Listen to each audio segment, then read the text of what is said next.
नमस्कार मंडळी, मराठी भूतांच्या गोष्टी या युट्यूब चॅनलवर आपलं स्वागत.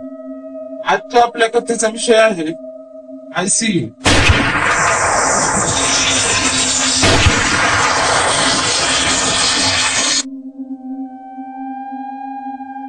अहो डॉक्टर साहेब, या आयसीयू रूमची वास्तू चुकलीये. नाना खूप तासापासून डॉक्टरांना समजावत होते. यावर डॉक्टर हसले आणि बोलले, अहो नाना, वय झालं आता तुमचे, जुने विचार सोडून द्या. हॉस्पिटलला कुठली आली आहे वास्तू? यावर नाना बोलले, अहो डॉक्टर साहेब, मी या हॉस्पिटल मध्ये येऊन 6 महिने झाले. या 6 महिन्यात कालचा रुग्ण पकडून 6 रुग्णांचा मृत्यू झालाय.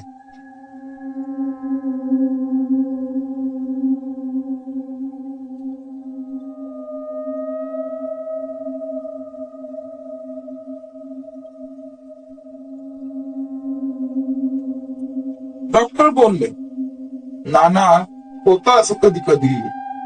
देवाची साथ नाही मिळत. आपण आपला प्रयत्न करायचा, बाकी सर्व त्या परमेश्वराच्या हाती.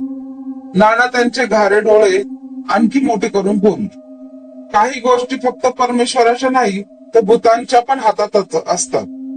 नाही तर अमावस्याला पण ते बरोबर 12 वाजता लोक मेले नसते. इतके बोलून नाना तिथून निघून गेले. पण डॉक्टर तिथेच शून्यात नजर लावून विचार करू लागले. नानाच्या बोलण्यात नक्कीच काहीतरी तथ्य आहे. 6 रुग्णांचा मृत्यू, ते पण अमावस्येला बरोबर 12च्या सुमारास. हा योगायोग नक्कीच नाही. नाना कितीही विचित्र माणूस होता, हॉस्पिटलला साफसफाईचे काम त्याच्याकडे होते. तो कधीही सुट्टी घ्यायचा नाही. पण अमावस्याला न चुकता कुठेतरी जायचं.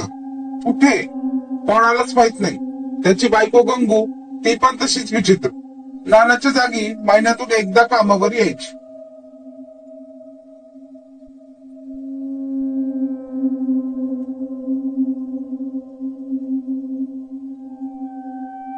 अमावस्याला नाना नसायचा तेव्हा ती साफसफाई करायची.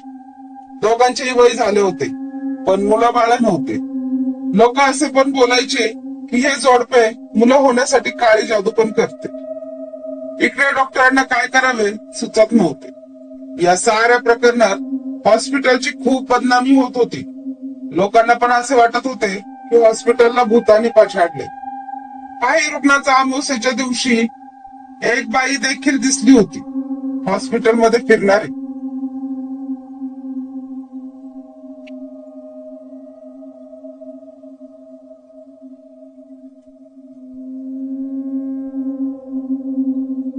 रुग्णांची संख्या खूपच कमी झाली होती. या सर्वांमुळे आता काही ठोस पावले उचलण्याची वेळ आली होती. मग डॉक्टर पोलीस स्टेशनला गेले. त्यांनी पूर्ण परिस्थिती पोलिसांना सांगितली. पोलीस आणि डॉक्टर यांनी मिळून एक योजना आखली. त्यांनी अमेरिकेवरून पॅरानॉर्मल एक्सपर्ट्सचे एक पथक बोलवले. त्यांचे 5 एक्सपर्टचे पथक पुढच्या काही दिवसात दाखल झाले. त्या एक्सपर्ट्सने मग हॉस्पिटलचा ताबा घेतला. योजना बनवली. त्यानंतर त्यांनी पूर्ण हॉस्पिटलमध्ये सीसीटीव्ही कॅमेरे लावून ठेवले, खास करून त्या आयसीयू रूम मध्ये जिथे लोक मरत होते. काहीही करून त्यांना आणखी बळी द्यायची नव्हती. अमावस्येची ती काळ रात्र आली आणि मग सर्वांचे डोळे वाट पाहू लागले. डॉक्टर, पोलीस आणि अमेरिकेचे पॅरानॉर्मल एक्सपर्ट्स एका रूम मध्ये बसून सीसीटीव्ही फुटेज पाहू लागले.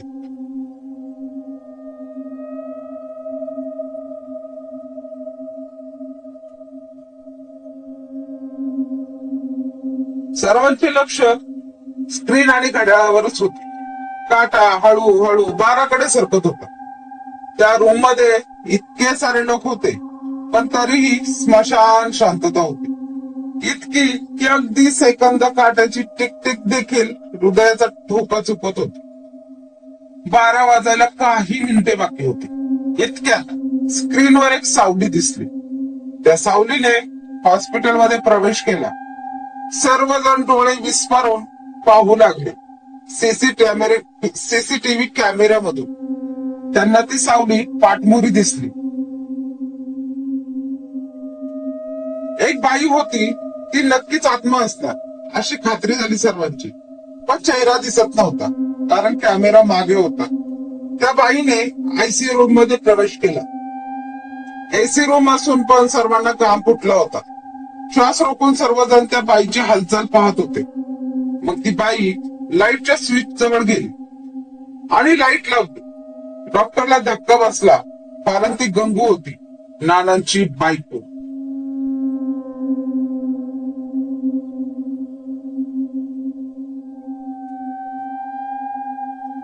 अमावस्या होती त्यामुळे नानांच्या जागी कामावर आली होती. मग तिने लगेच बाजूच्या व्हेंटिलेटरची पिन काढली आणि त्या जागी स्वतःचा चायना फोन चार्जिंगला लावला आणि बघता बघता त्या रूम मधील 7व्या रुग्णाने जीव सोडला. धन्यवाद.